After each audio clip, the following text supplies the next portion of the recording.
The manhwa opens with a little girl crying loudly as a nun comforts her, other children gathered around. A fat man with a cigar arrives and announces he is their new dad. He takes one boy to a car while the remaining 4 kids wave. The nun's expression turns serious and she declares it is training time. The kids hold small knives and the little girl grips a sharp thread. The nun tells Ellie there is no need to let her nose run when pretending to cry and says parents may dislike children who seem slow or dense. Ellie sneezes and says she will remember it. Watching from a window, a director says this education is a gift. These children are trained as weapons from the moment they can walk and raised under strict disciplines, making their upbringing extremely expensive. They are treated like computers. In the car, a man shows the boy a picture and tells him to memorize the target's face. How these children are used depends on the buyers, their parents, but safety measures exist since the kids are dangerous. They are imprinted with rules they never break, called the 3 absolute principles.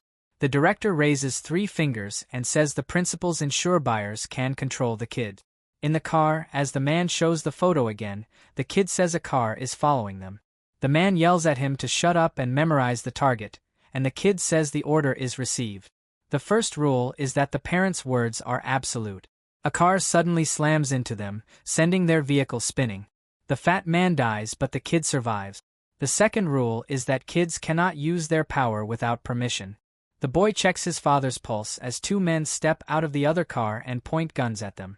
The boy cries and begs them to save his dad, who is not breathing. One man whispers, annoyed, and asks if they should get rid of him, but the other says to dump him somewhere. This leads to the last and most crucial rule. If the parent's safety is threatened, the child ignores the first 2 rules and eliminates the threat. One man steps closer to apologize, but the kid suddenly strikes his neck, chokes him, grabs his gun, uses him as cover, and shoots the second man. In the office, the director boasts about his good children. He laughs and opens a book, asking if the man wants to make a purchase. The book shows every kid like a menu with their record. When the man picks one, the director says that kid is not available and calls him their only blemish. He takes out a file and explains that this boy had the highest abilities among all their children. He was a true elite and the director was very fond of him, but they lost him, or rather, he disappeared. They tried tracking him down. The director clenches his fist and says that without parents the boy cannot use his powers and will not stand out. By now he might be living as an ordinary child or could even be dead.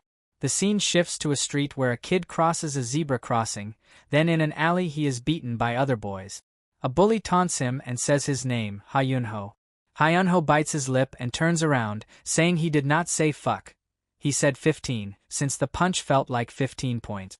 One bully says 15 points is generous and another agrees Joseph's punch is worth 15. Hyunho tries to stand, thinking they are bastards, but another bully pushes Joseph aside. Joseph asks how many points a kick would be worth. The bully pushes him aside again and shouts that he wants to try. He punches Hyunho and asks how many points he is worth. Joseph smiles and Hyunho mutters fuck you. The bully asks if he got 52, but Hyunho says no, just fuck you. The man's friends laugh and ask Park Cheyenne if he heard it. Hyunho's damage meter is strict, but Park shouts that he must be malfunctioning. Hyunho thinks Cheyenne is at it again, and that he can beat him easily. Joseph walks to Cheyenne and slaps him. With a dark smirk he tells him not to act cocky since he was already hitting Hyunho. Cheyenne gets angry and clenches his fist, then laughs and gives a thumbs up even though the slap hurt. He says it was a solid hit worth 150,000 points. He adds that someone who studied abroad has a different physique and asks how much Joseph benches, wondering if it is 500 kilos or pounds. Joseph turns away and tells the idiot Cheyenne to buy cigarettes later. Cheyenne agrees and asks if he wants menthol. As they leave, Cheyenne stands and vows to get Joseph next time, thinking Joseph looks cool when he talks in an American accent. Hyunho is irritated, thinking he can beat Joseph easily. Cheyenne puts a hand on his shoulder and asks if fuck you was too much, saying it was 52 points. Later, Hyunho and Cheyenne are seated. Cheyenne is eating so much that his mouth is full of food. He looks towards Hyunho, saying Hyunho is buying him all the tteokbokki because he is out of money from running errands for Joseph. Having no option, Hyunho agrees. He inwardly thinks that Cheyenne is a rascal. Cheyenne wipes his mouth and asks if Hyunho thinks it is a waste of money, accusing him of being fine with treating Joseph, but not him. Hyunho says it is not that, it is just the place.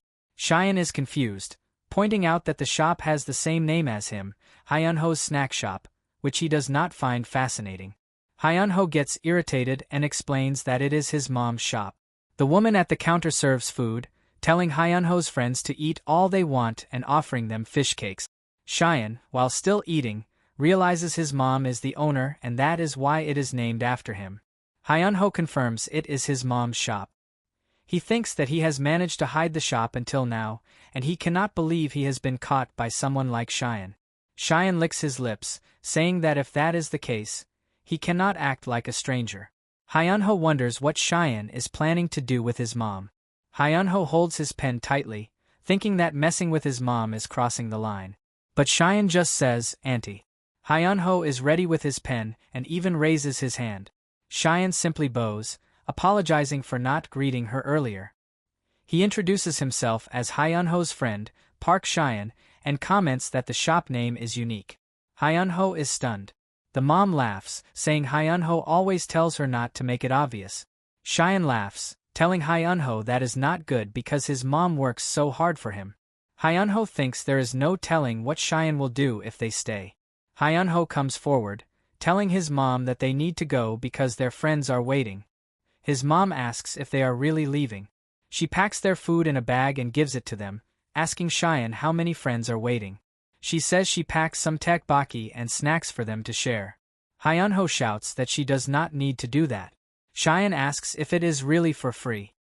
His mom says of course, adding she does not need to sell anymore.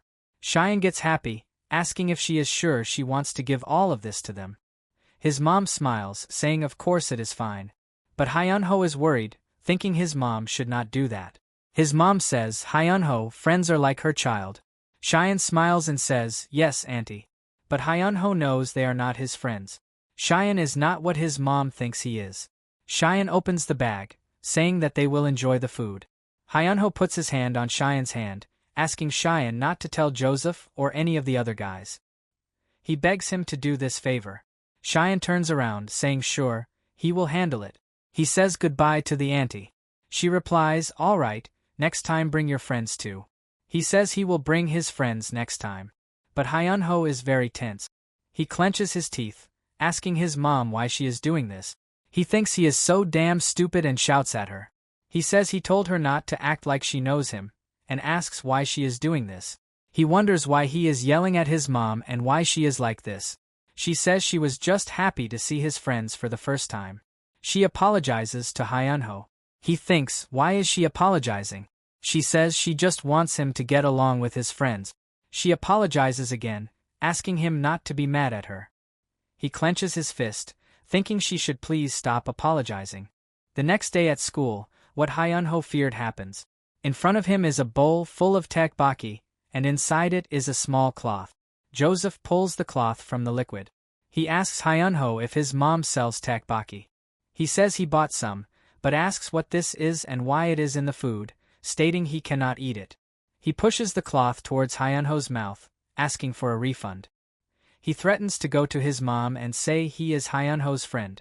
Hyunho remembers pleading with Cheyenne not to tell, but Cheyenne clearly told everyone. Hyunho asks Joseph if they are friends. Joseph asks Hyunho if he is mad. He says they are friends and should get along, claiming it was just a joke. He pours all the gravy onto Hyunho, saying he cannot take this and will have to tell his mom everything.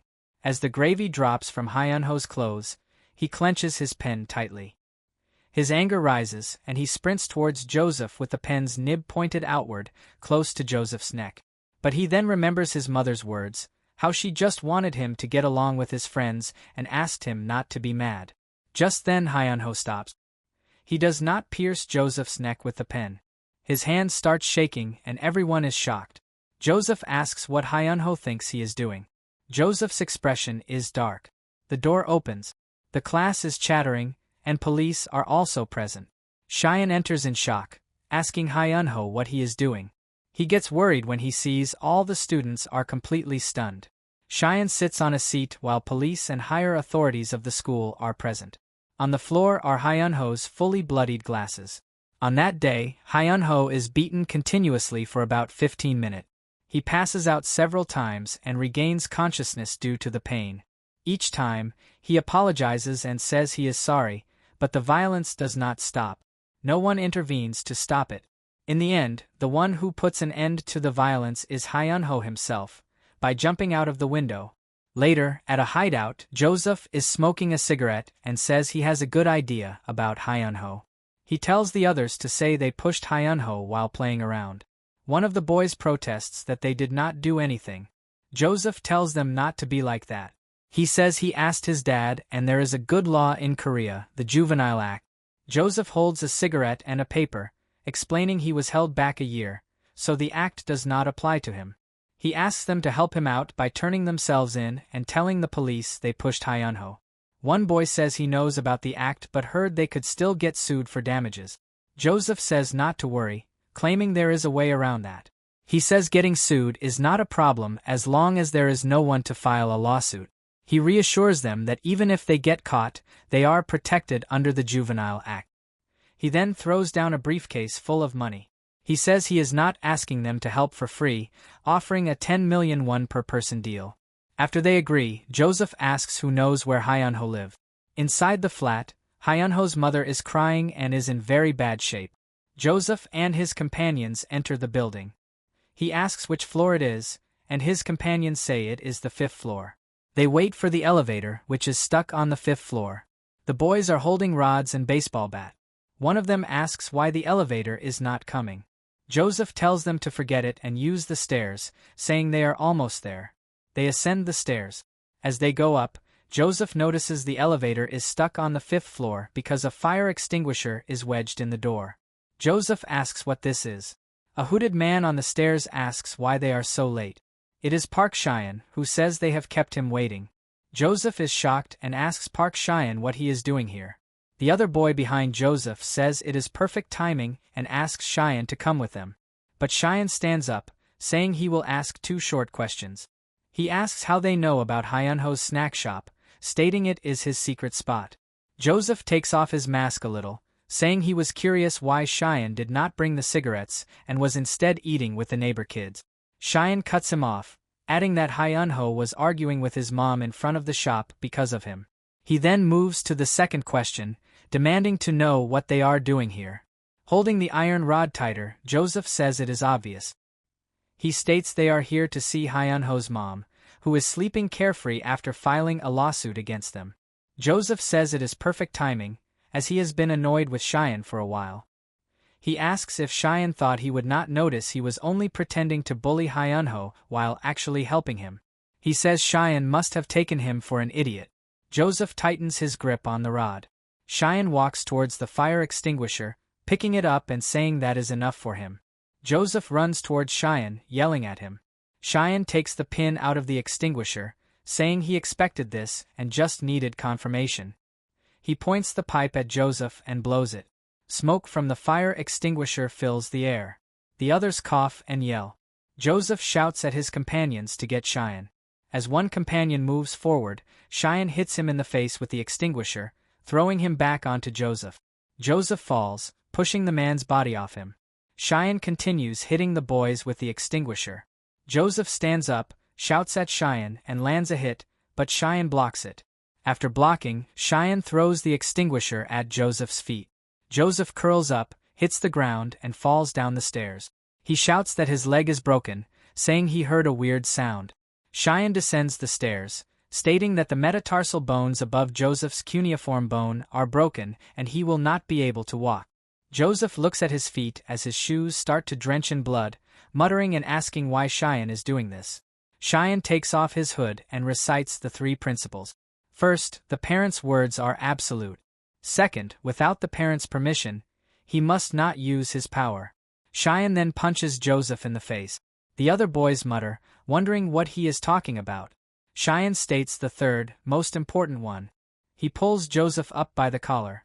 Joseph, with a broken tooth and a swollen face, pleads for Cheyenne to spare him and stop. But Cheyenne holds one of Joseph's fingers tightly.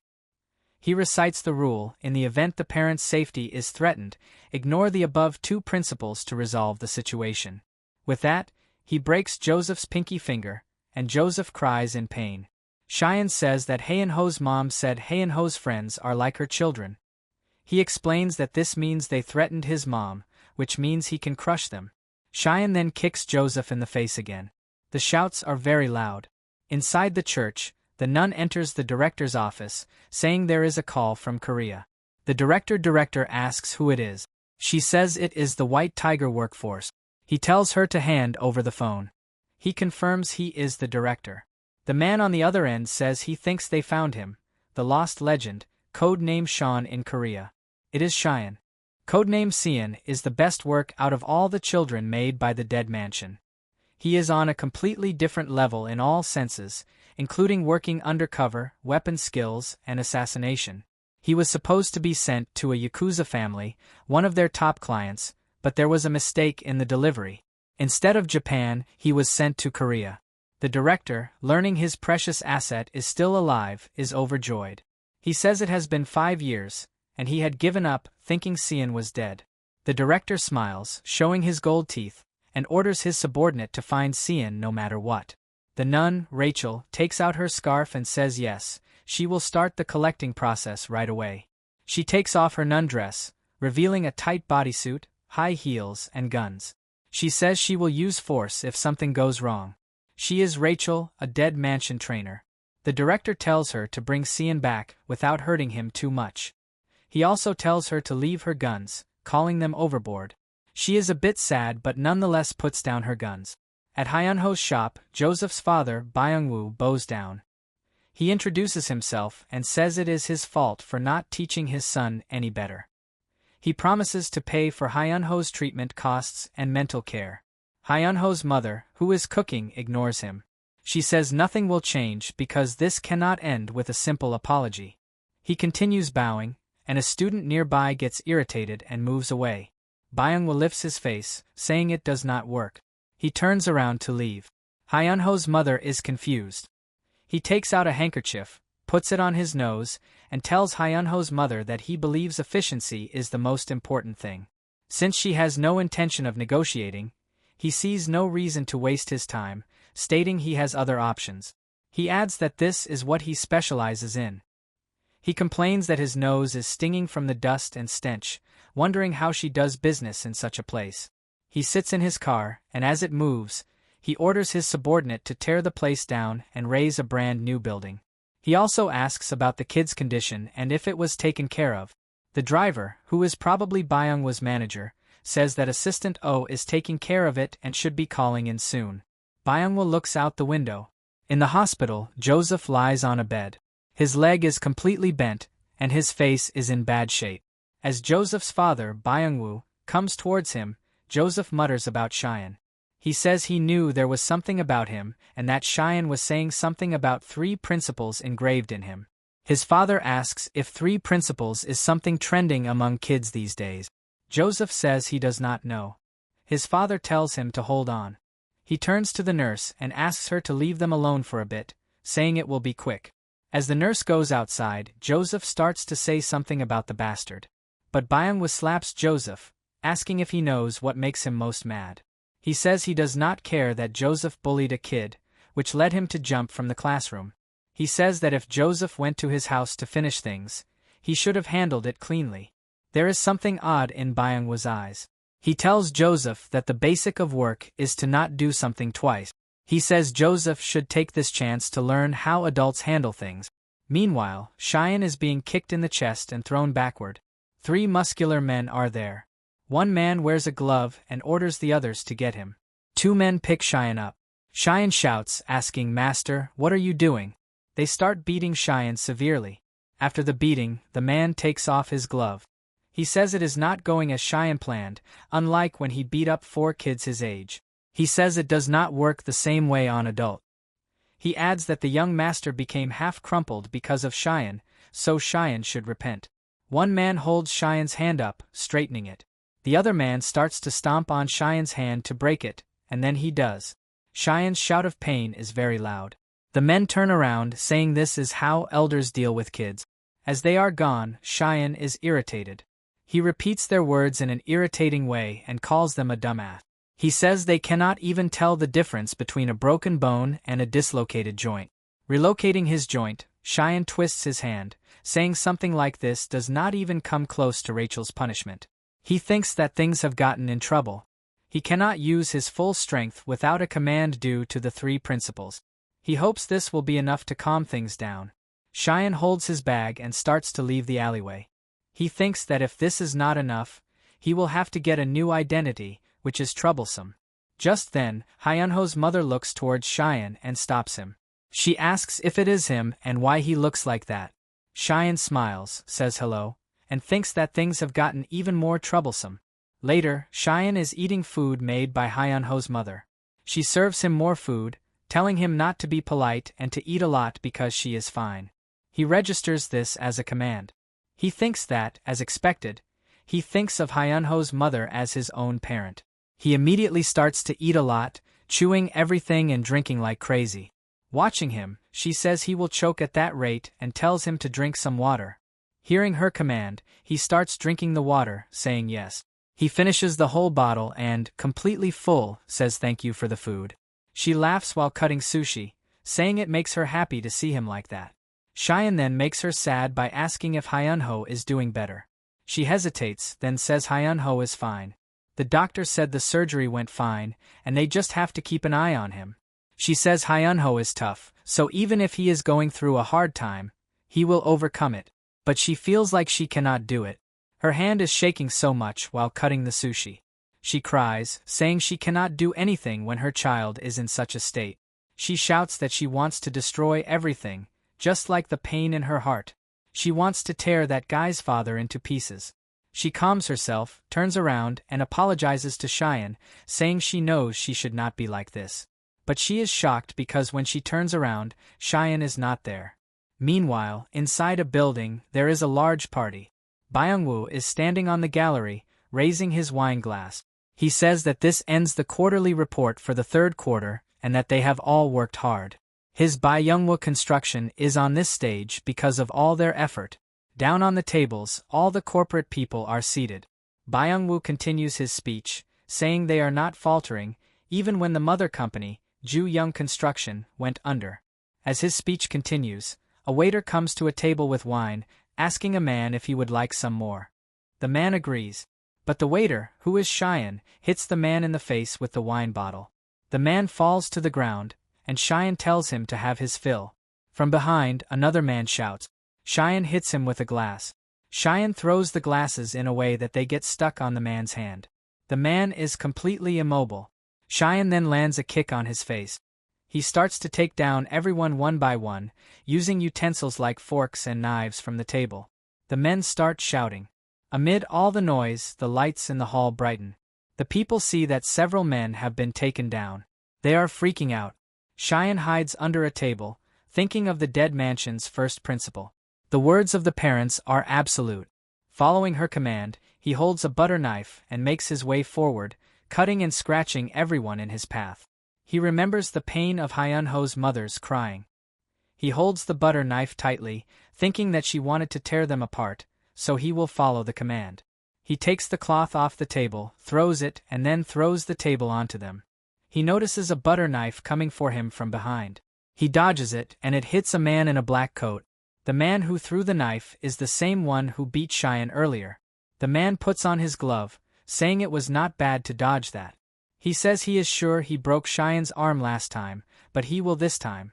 But this time, Cheyenne is brutal. He sprints towards the man, holds his hand, and punches him right in the face. Cheyenne wraps the man's hand around his own arm, telling him to watch carefully. He says this is how you break an arm, and with that, Cheyenne breaks the man's arm. The man falls onto the ground shouting, but from above, a bullet is fired towards Cheyenne. It barely scratches him. It is Byung-woo who fired the shot. When Cheyenne sees Byung-woo, Byung-woo says it is harder to aim than he thought. Cheyenne replies that it is pretty hard to hit from that distance without being a pro.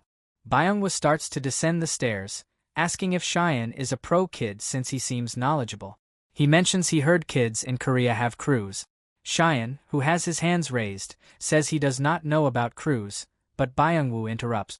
He asks if Cheyenne knows a cheap snack shop in a foul-smelling alley, stating he finally gets it. He asks what the woman said and if she asked Cheyenne to kill him. Byung-woo points the gun at Cheyenne's forehead. Cheyenne confidently says no, she told him to tear Byung-woo to pieces. Byung-woo is stunned. Cheyenne moves quickly, hitting Byung-woo's hand and knocking the gun far away. Cheyenne then hits Byung-woo. Byung-woo falls but grabs Cheyenne's collar, asking if this is his revenge. Cheyenne says it is not revenge. He punches Byung-woo, stating the first principle, the parent's command is absolute. After beating Byung-woo, Cheyenne starts moving. Byung-woo, on the floor, says efficiency is the most important. He says he should have taken care of him and the woman properly. He vows to kill them all next time. Cheyenne asks why he is spouting useless things. Cheyenne takes off his shirt, asking if Byung-woo knows the third principle. When a parent is in danger, one must break the first two rules. With that, Cheyenne shoots the chandelier, which falls onto Byung-woo's body. Cheyenne says, like father, like son, they are just alike. Inside the hospital, a nurse rearranges the drip, asking the patient, Joseph, if he feels uncomfortable. Joseph yells, asking if she cannot see. She comments that school violence is scary these days. She says this is the first time she has seen someone beaten this hard, guessing the guy who hit him is good at fighting, but that this is too much. As she bends down to look into a shelf, he watches her and says it hurts a lot. She fills a syringe, asking what he and his father were talking about earlier regarding the three principles. She injects the contents of the syringe into his drip. He sees the color of the drip change and asks what that medicine is, saying the color looks funny. She takes off her mask, telling him not to worry, as he will not die if she only uses half. She opens her hair, revealing she is Rachel. She is Rachel, a dead mansion trainer, and her specialties are disguised undercover, interrogation, and torture. Previously, Rachel arrives at the mansion and calls the director to report a serious problem. Codename Sean has exerted force. In front of her are all the black coat people who have been slaughtered. The director stands up, asking what she means. Rachel explains they tracked Sean to the scene, but he is already gone. Moreover, there are many seriously injured adult men, which should be impossible for Sean due to the three absolute principles. The director bites his teeth, saying it does not make sense, as this has never happened in the history of the dead mansion. He opens a shelf, stating that if Sean is truly breaking the rules, something is wrong, and the weapons they sell might aim for them instead. As books fall from the cupboard, the director tells Rachel they are changing the objective. Her new mission is to investigate Sean first. He holds a book containing Sean's full history and orders her to observe him closely. She says she understands. He adds that she can ask the White Tiger workforce for support in Korea. As she leaves the scene, two men from the workforce arrive. One asks if a middle schooler did all of this, and the bald man complains that sorting this out will make his hair fall out. Rachel tells the director she found the smoker and barcode head and will start observing Sean. This investigation leads Rachel to a middle school, where she is disguised as a teacher. As she walks through the corridor, she thinks about Sean. She has finished her preliminary investigation and knows he attends this school with unidentified fake parent. She wonders what Sean is doing here and plans to dig it all up, looking forward to seeing how he grew up. She muses that Sean was the best of all the children she taught and wonders if the weapon she perfected grew independent of their mission. She stops in front of a class, looking through the window at Sean and noting it is his classroom. Inside, Sean is talking with his friend, bragging that Joseph was pleading with him and saying it was all his fault. Rachel watches, wondering if this vulgar child is really Sean. In the class, Sean continues, saying he told Joseph not to act cocky or he would really die. A student in the back seat tells him to be quiet and let him sleep. Sean stands up and confronts him, making Rachel wonder if this is a hierarchy fight. Rachel remembers times like this at the Dead Mansion, fights to establish a hierarchy of strength. She recalls how they even tried to fight her, but Sean always came out as the strongest. But now, she watches as that student beats Sean, who is on the ground pleading. Rachel cannot understand what happened to the strongest child. Since it is her class, she enters and starts the lesson, but her thoughts are only on Sean. She theorizes that he is hiding his strength to protect his identity, which must mean he is still under the influence of the three principles. She decides she must observe him longer. She looks at his eyes and notices his focused gaze.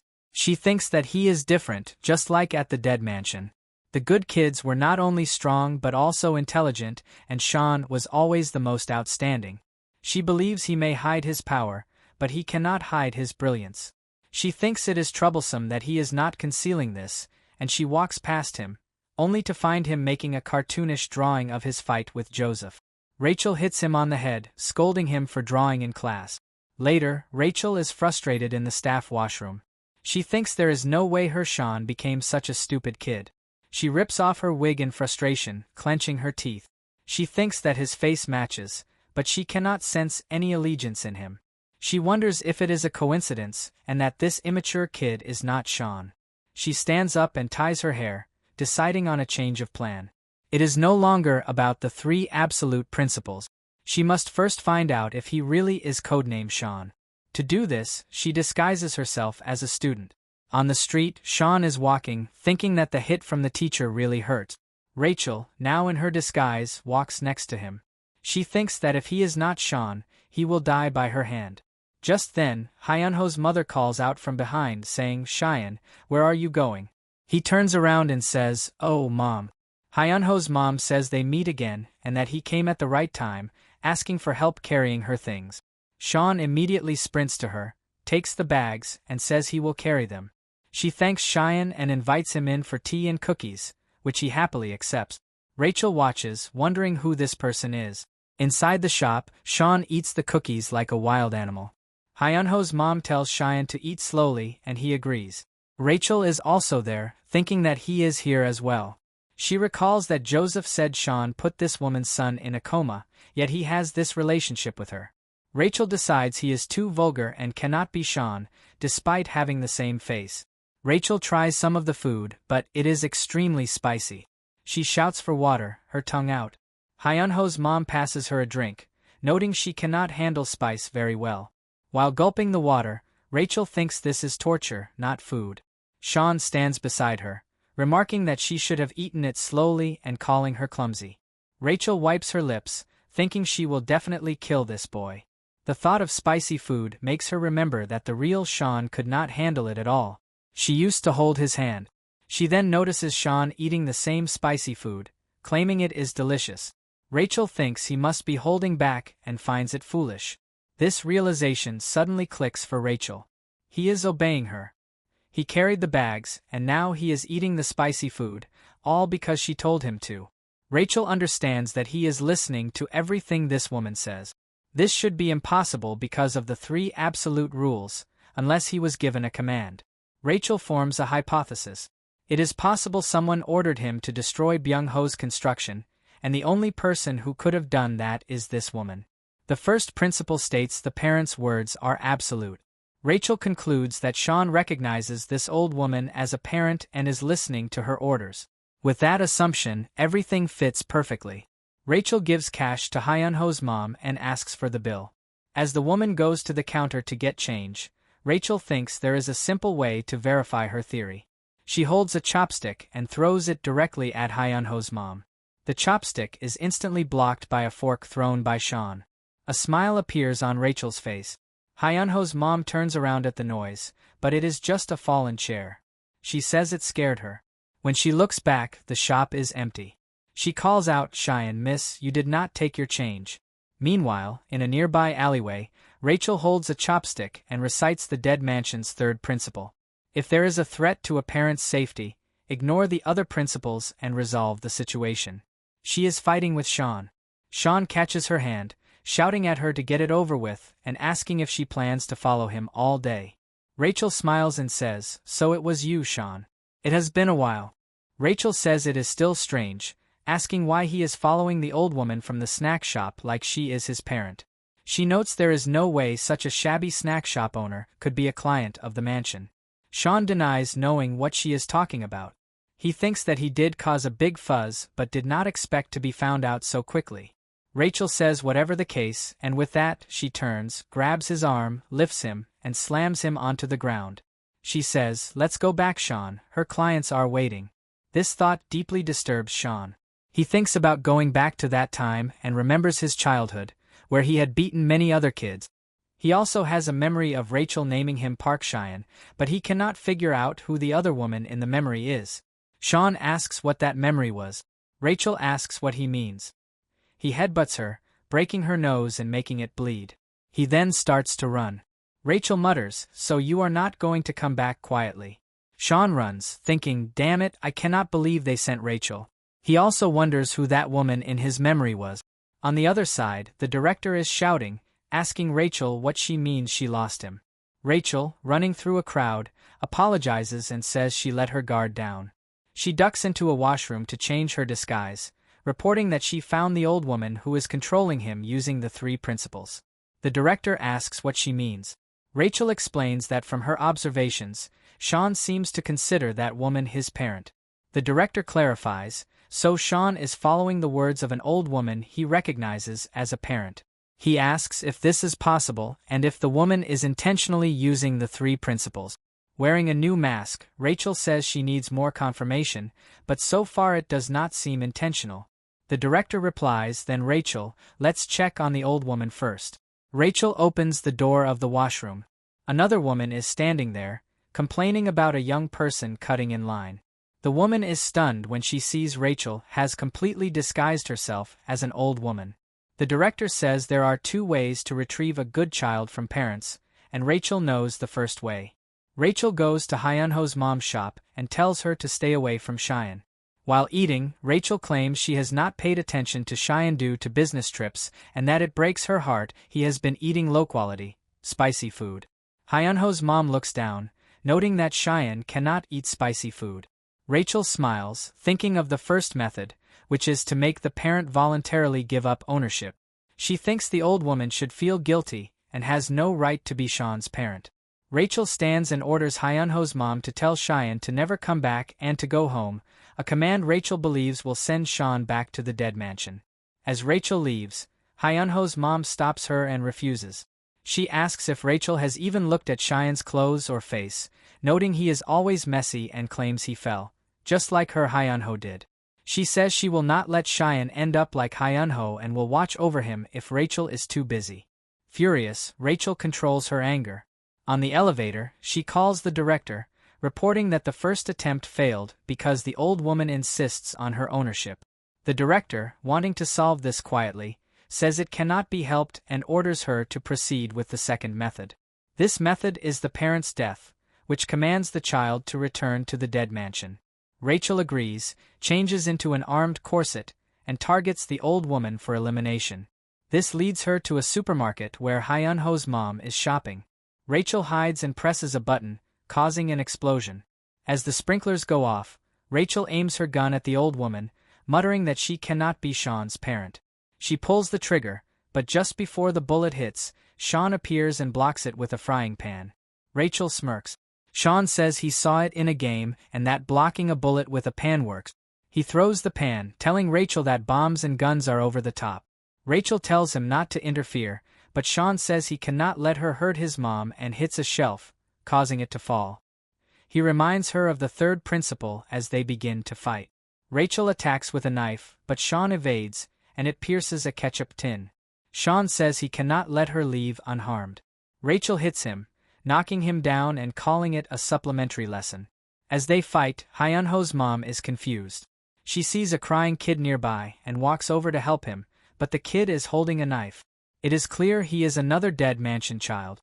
Sean thinks about her question, what the point of this fight is. He quickly turns, stands, and blocks Rachel's attack, asking if this is her plan. She confirms it is a plan to free him. He looks to the side, and as something clicks in his mind, Rachel takes advantage of the distraction. She holds his hand, points her knife at him, and tells him not to be distracted. She twists him, and he is about to land on the ground but balances himself. The blade scratches his cheek. He grabs some canes, saying that fighting Rachel with bare hands is too much. He throws the canes at her, but she dodges all of them. She tells him that as long as they take care of the old woman, he will be back under the dead mansion's command, since he is their product. Sean mutters the word, product. Rachel tells him to go back home with her. She throws a bag of flour at him, leaps, and cuts the bag open. The flour dust explodes, but this backfires on Rachel. She covers her mouth, and Sean sprints towards her with scissors. She dodges. He holds scissors in both hands and attacks her. Rachel smiles, saying this is the Sean she knows. He blocks her knife with his scissors, and the force of it strikes her. She thinks he is not even budging. Sean shouts, asking if she calls them a product. He holds her hand, raises her, and slams her onto a trolley. He says a family is waiting for him and asks who calls their family a product. He adds that she is more of a product than he is. He then kicks the trolley, locking it into the rail with other trolleys. Sean starts moving, and Rachel shouts his name in anger. Meanwhile, the kid is still holding the knife as Hyunho's mom asks if he is okay. She looks around, trying to find the kid's parents. Just then, her son, Hyunho, sprints towards her, asking if she is okay. The kid stops and hides the knife. Hyunho's mom asks Sean why he is not in class, what is with his clothes, and if he got hurt again. The kid thinks that he is sure that is the legend Sean. He wonders if this means trainer Rachel was defeated. Sean asks who this kid is. Hyunho's mom says he lost his mom and that they should take him out of here. Sean bends towards the kid, asking if he knows his parents' number. The kid cries, saying he does not know it. He thinks that taking on Sean is too much of a risk and that he should just aim for the target. He runs towards Hyunho's mom, asking her to help him look for his mom. He thinks he will use her motherly instincts to get close. But Sean grabs the kid from behind and raises him, telling him there is no need to cry. He whispers in the kid's ear, asking if he did not learn that dumb-looking kids are hated. Sean points his finger like a gun and tells him to stay still. He says he needs to have a conversation with the director and asks the kid if he still has the direct line, adding that he lost his a long time ago. The kid says he does not know what he is talking about. Just then, Sean hits the kid on the neck. The knife is thrown from the kid's hand, and Sean comments on the kid holding such a thing. The kid is completely unconscious, but he shouts before passing out. Hyunho's mom turns around, asking if Sean heard something. Sean says he did not hear anything. She asks if the kid fell asleep. Sean says yes, he must have been tired. She wonders where his mom could be. Sean says it looks like the kid has a phone and that he will try to call someone. Inside the church, the director wakes up from the ring of the phone. He wonders who it could be this early. He gets out of bed, wears a robe and walks to the phone. On the other side, it is Sean, who says, "Hello, director." The director knows who it is and asks why Sean is calling through this number.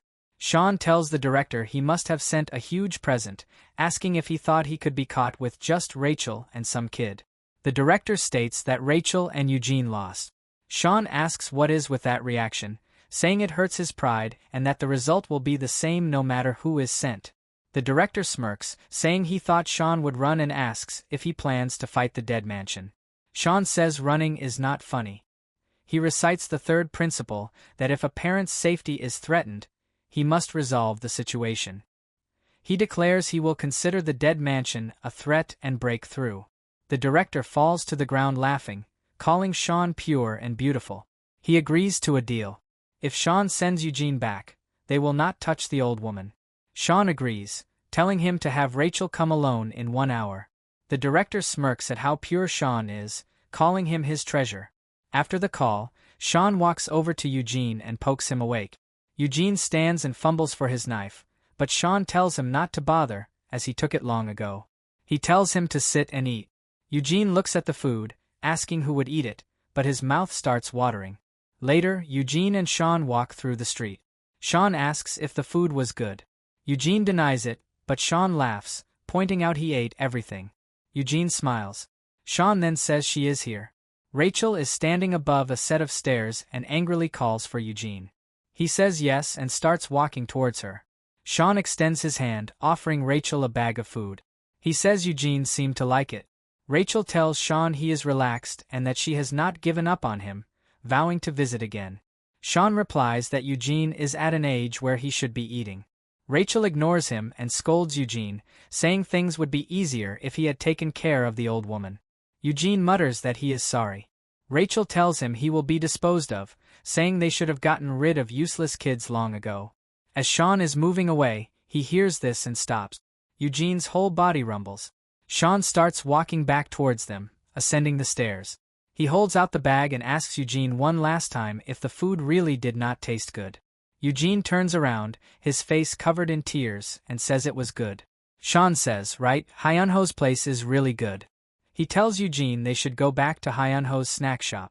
It is clear that Eugene is not going with Rachel.